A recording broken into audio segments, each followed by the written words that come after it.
You're traveling to another dimension, a dimension not only of sight and sound, but of mind. A journey into a wondrous land whose boundaries are that of imagination. Your next stop, the Twilight Zone. What's up, guys? Today I'm gonna venture into the Twilight Zone and what it meant to me. And this will be like an introductory episode to the series, which I'm gonna do a few. I'm gonna do this one, and then I'm gonna the second one will be how Rod Serling got the Twilight Zone and how he got it started and got picked up, you know, by CBS and stuff. And then I'm gonna do the pilot episode, the time element, before I start on, you know, just doing every episode of the show. For people who don't know what the Twilight Zone is, that's something that's really hard to explain and get it right.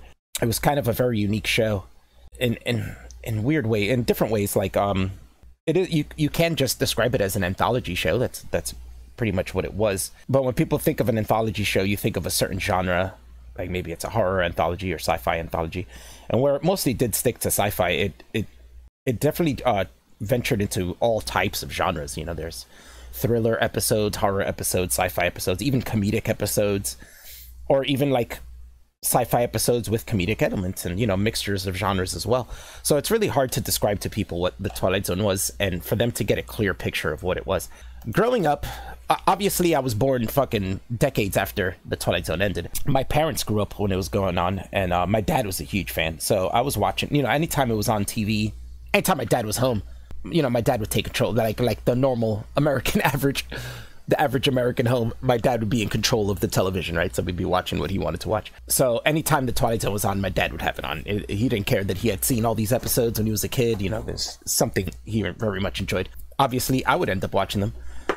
And yeah, I instantly became obsessed with the Twilight Zone. It was, not only do I think it's the best show of all time, but I think it's also the most important show of all time on television. It's hard to explain why, but I'm going to attempt it. The reason I call it a very important show is because they're kind of like fables and myths, whereas, you know, if you think of fables and myths, these are stories that were passed down and they'll have a theme of morality, basically. You know, when you get to the end of the story, you realize, oh shit, you know, don't be like this, or this will be the outcome of that, right? That's a lot of what the Twilight Zone was like. I'm not going to say every episode like that. Not every episode had a moral dilemma that would have a conclusion, whether it's good or bad.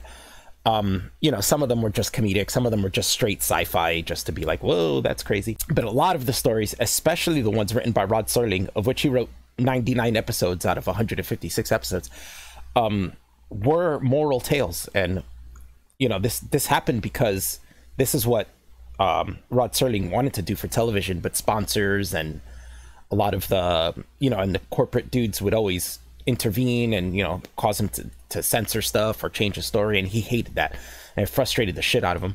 And since he grew up reading pulp fiction magazines and liked sci-fi and, you know, these kind of thriller stories and stuff, he decided that maybe he would be able to put his little fables and moral themes within the context of sci-fi and the supernatural and stuff, and that would let it get through the censors. And all in all, it worked. It worked for the first season, at least. You know, it started getting worse for him in the later seasons, where CBS and the sponsors would start fucking with him and making him censor and change things and cutting the budget and shit like that. But for the most part, it did work, and it was a very popular format. The Twilight Zone blew up and got super popular, you know, even though it got a bad rap before it came out. Just the idea of it, people thought, you know, the general public thought, you know, this is a guy who was writing really serious dramas on television, and now he's venturing into like sci-fi. You know, at the time, sci-fi was thought of, you know, that's for kids, basically, right? So they were like, oh yeah, you know, you went from seriously writing and now you're gonna do some kiddish bullshit now, you know. But, you know, like I said, the Twilight Zone is hard to explain, and it's hard to sell, and it was hard for him to sell. And he had to do a pilot episode, you know, in order for CBS to pick it up eventually, after the pilot episode did so well. But yeah, it's a hard thing to sell because you don't realize how special and how well written, how well produced the Twilight Zone was going to end up until you see it, right?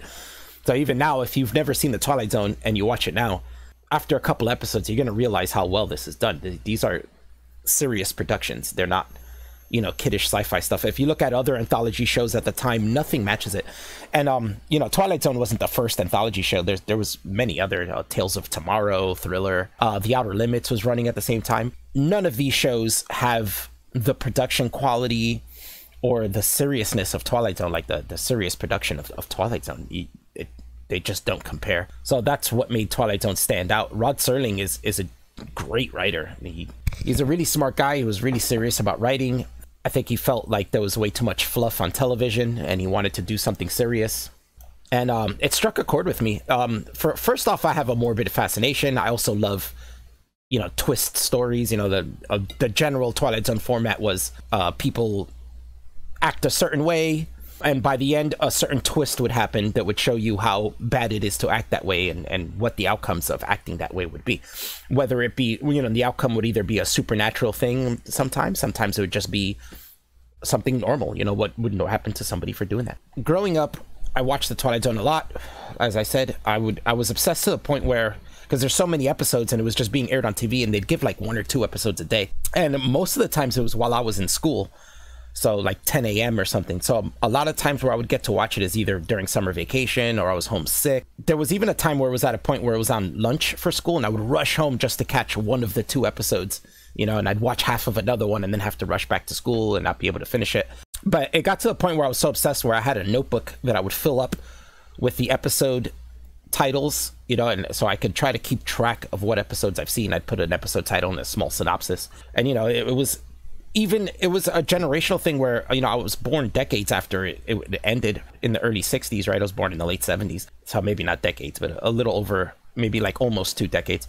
And it was still huge with me and other kids. And when we go to school, we trade episodes like, oh, did you see this one? Did you see that one? You know, and we try to figure out which ones we've all seen and the ones we haven't seen, and then tell the person like, oh shit, what's that one like? You know, and we'd explain it. And it was really enjoyable. The productions were really good, but sometimes the budgets were cut, and sometimes you'll get like shitty looking monsters. But it's a show of imagination. You just have to imagine it better and take the story, because the story is the most important part. That's not to say it's a great show, but that's not to say there aren't lesser episodes. There's a few even really shitty episodes that I'll end up covering anyway. Some episodes don't have moral themes, so when I cover those, it'll be really short because I'm just going to explain the episode. Not totally sure on the format yet, but I think I'll probably do something like this, where I just freestyle it, and I want to talk, and I'll give a synopsis for the episode. There'll be spoilers, so I hope if you don't want them spoiled, you can, you know, watch the episodes. If you don't care, then I'll spoil it for you. I would suggest still watching them, because a lot of them are very well done and will be the story will be way better represented without me, you know, through the show, as opposed to hearing it represented through me. And I will try to cover its moral theme, and more importantly, what I really want to do is cover whether it's still relevant today. I think in today's mindset, especially all the shit going on the internet, a lot of people are going to see it as like an SJW type show, like, oh, fucking SJWs, because it does cover things like that. It does cover things of racism, McCarthyism. But at the time, those things were prevalent, they were important. And not only that, these are fable-like morality tales that are basically can be used for all time. And some of them even predicted futures, you know, like some of these would take place in the future, and they would show like, this is where we're heading.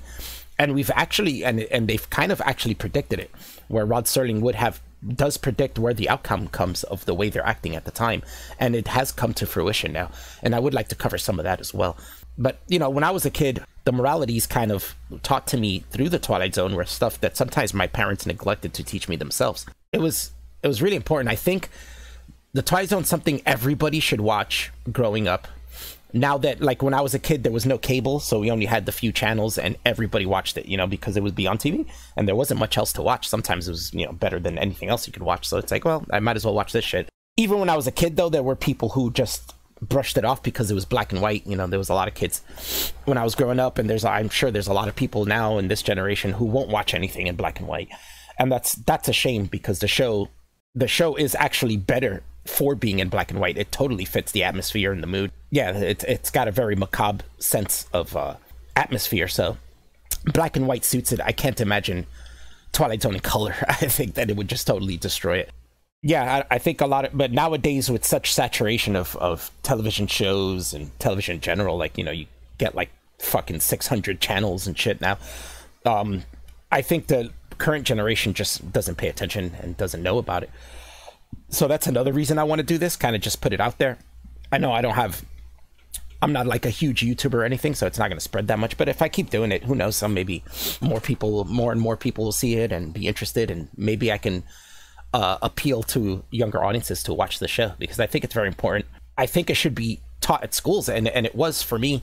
When I was in grammar school, I think it was 6th grade, a very important story, a very important episode called "The Monsters Are Due on Maple Street," which is a very good story teaching the terrible outcomes of mob mentality. And the screenplay for that episode was in my 6th grade literature book.